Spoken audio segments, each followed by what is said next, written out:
Hello बच्चों, नमस्ते। चलिए आज हम साहित्य सागर की अपनी पुस्तक में ये पद्य का भाग मैं आपको पढ़ा रही हूँ। उसमें मैं 5वां पाठ आपका मेघ आए इस कविता को पढ़ाऊँगी।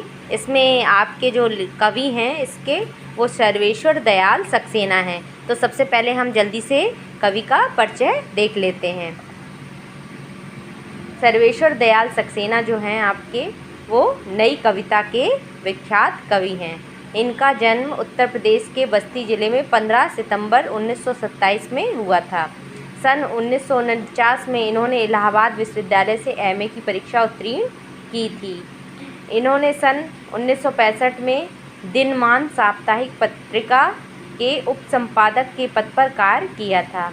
इसके बाद इन्हें जो प्रसिद्धि मिली थी वो बच्चों की पत्रिका लिखने की वजह से इनको प्रसिद्धि मिली थी। इन्होंने पराग का संपादन किया था और इनका 1983 में आकस्मिक निधन हो गया था, जो साहित्य जगत के लिए बहुत बड़ी क्षति थी। इनकी प्रमुख रचनाएं हैं काठ की घंटियां, बांस का फूल, गर्म हवाएं, एक सूनी नाव और जंगल का दर्द, खूंटियों पर टंगे लोग। काव्य संग्रह है पागल कुत्तों का मसीहा, सोया हुआ जल उपन्यास है, बकरी नाटक तथा लड़ाई कहानी। इन्होंने प्रचुर मात्रा में बाल साहित्य लिखा है। दिनमान में प्रकाशित चरखे और चर्चे स्तंभ के लिए इन्हें बहुत लोकप्रियता प्राप्त हुई थी। प्यारे बच्चों, अब हम इनकी जो कविता है आपकी पुस्तक में मेघ आए, तो इसको हम पढ़ेंगे। तो मैं इसमें इनके लिए विशेष बात यह बताऊं कि इन्होंने बाल साहित्य की रचना की थी और इनकी जो भाषा है वो चित्रात्मक है। तो हम ये पढ़ेंगे कविता। इससे पहले हम इसमें कुछ मुख्य चीज़ें हैं उनको देख लेते हैं। इसमें जैसे आगे आगे नाचती गाती बयार चली, तो इसमें कविता में कुछ शब्द हैं। तो इसका मतलब होता है वर्षा के आगमन की खुशी में हवा चलने लगी। क्षितिज अटारी गहराई, अटारी पर पहुँचते अतिथि की भांति क्षितिज पर बादल छा गए। क्षितिज एक ऐसा स्थान जहाँ पृथ्वी और आकाश मिलते दिखाई देते हैं। जोहार आदर के साथ झुककर अभिवादन करना। अटारी घर के ऊपर की छत या कोठरी। चलिए इसमें हम पढ़ना शुरू करते हैं इस कविता को। मेघ आए बड़े बन-ठन के संवर के, आगे आगे नाचती गाती बयार चली। दरवाजे खिड़कियाँ खुलने लगीं गली गली, पाहुन ज्यों आए गाँव में शहर के। मेघ आए बड़े बन-ठन के, मेघ आए बड़े बन-ठन के। इसमें कवि क्या कहना चाहता है कि मेघ आ रहे हैं। और मेघ क्या है? बादल। बादल किस तरह से आ रहे हैं? जैसे गांव में कोई दामाद आ गया हो। जैसे पाहुन लिखा है, इसका मतलब कोई दामाद आ गया हो। कवि कहता है कि आकाश में बादल घिर आए हैं। बादलों को देखकर कवि को ऐसा लगा जैसे गांव में शहर से किसी का दामाद बन ठन कर आया है। तो गांव में शहर से जब कोई आता है तो लोग बड़े प्रसन्न हो जाते हैं और उनकी बादलों की, जैसे बादल आते हैं तो उनकी सूचना पहले से मिल जाती है हमें। हवा चलने लगती है तो हम कहते हैं कि हाँ बादल आने वाले हैं।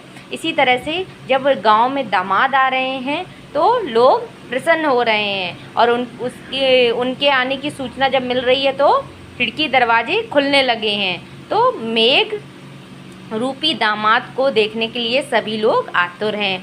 मेघ बहुत बन ठन कर शहरी मेहमान की तरह आ रहे हैं। अगला देखते हैं हम, अगली पंक्तियां पढ़ें। पेड़ झुक झांकने लगे गर्दन उचकाए, आंधी चली धूल भागी घाघरा उठाए। बाकी चितवन उठ नदी ठिठकी घूंघट सरखाए, मेघ आए बड़े बन ठन के संवर के। बाकी चितवन उठा नदी ठिठकी घूंघट सरकाए, मेघ आए बड़े बन ठन के संवर के। इसमें क्या कवि कहना चाहता है? इसमें कवि कह रहा है कि आकाश में बादलों के घिर आने से क्या हुआ है, किसी शहर से गांव में आए हुए मेहमान का चित्रण किया है। जब मेघ आए तो पेड़ों ने गर्दन उचकाकर उन्हें देखा। भाव यह है कि हवा चलने से, पेड़ों के झुकने से ऐसा प्रतीत हो रहा है मानो पेड़ मेघों के आगमन से उन्हें गर्दन झुकाकर अत्यंत उल्लास एवं उत्सुकता से देख रहे हों। धीरे धीरे हवा जो है आंधी में बदल गई है, चारों तरफ धूल उड़ने लगी है। आंधी के चलने को देखकर ऐसा लग रहा है मानो गांव में कोई युवती मेहमान को आते देखकर अपना लहंगा समेटकर भागी चली जा रही है। बादलों के घेर आने पर नदी भी ठिठक कर उसे देखने लगी है। देखिए इसमें विशेष क्या है कि गांव में जब शहर से कोई मेहमान आता है ना, बन ठनकर या दामाद जी आते हैं ना गांव में, तो गांव के लोग क्या करते हैं, सभी लोग झुककर प्रणाम करते हैं। वैसे ही पेड़ भी मेघों के आने पर झुक झुक कर उनको प्रणाम कर रहे हैं। आंधी को देखकर कवि कल्पना करता है कि उसका तेज चलना वैसा ही है जैसे गांव में कोई युवती किसी मेहमान को देखकर लहंगा समेटकर भागी चली जा रही हो। और नदी भी क्या हुई है, नदी भी ठिठकने से कवि का आशय है कि गांव की जो बधुएं हैं ना, मतलब गांव में जो औरतें होती हैं वो घूंघट कर लेती हैं किसी नए मेहमान को देखकर, तो उसी तरह से सभी ने घूंघट कर लिया है गांव की औरतों ने, और नदी भी उसी तरह से ठिठक गई है। नदी किसको देखकर ठिठक गई है, बादलों को देखकर, और गांव की औरतें किसको देखकर ठिठक गई हैं, नए मेहमान को देखकर, मतलब गांव की औरतों ने घूंघट कर लिया है। आगे देखिए, आगे की पंक्तियाँ बहुत अच्छी हैं, इनको ध्यान से पढ़ेंगे हम।